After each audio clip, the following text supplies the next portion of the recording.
A huge drug bust by Warren investigators is a sign of the times to a group, Families Against Narcotics in Clinton Township, about the dangers really out there in the streets for people who suffer with addiction. When I see the stories about the major drug busts, that happen, right in our backyard, I'm not surprised by it anymore. Families Against Narcotics Harm Less program director David Clayton says the drug supply in the streets these days is so tainted, he calls it one of the worst he's seen in recent history.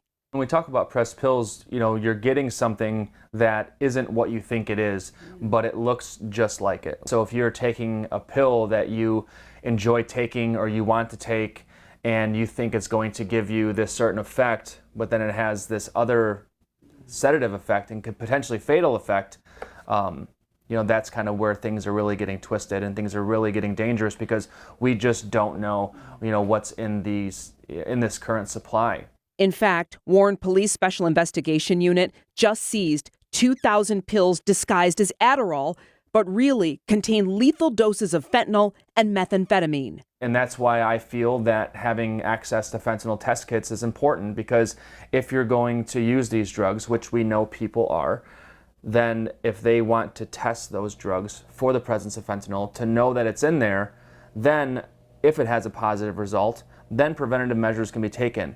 Either A, maybe they won't use it, or they'll use less, they'll go slow, they'll use with somebody, or they'll have naloxone present when use is happening. David calls it preventative measures, similar to everyday safety standards. Whether that's wearing a seatbelt, wearing sunscreen, wearing a life jacket, those are all preventative harm reduction measures. So just as fentanyl test kits are preventative measures, so you might not die. Turning deep pain into power is how David says he was able to save himself from addiction. My life took a change for the better on September 23rd of 2013. He spoke candidly to us about how recovery and sobriety is based on individual thresholds.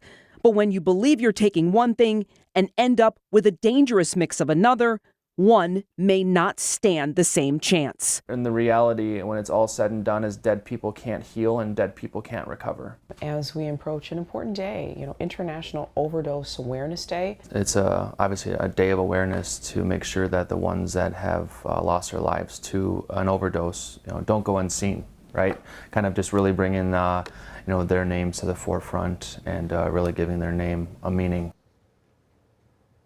And we do have information on how you can attend the Families Against Narcotics Overdose Awareness Day.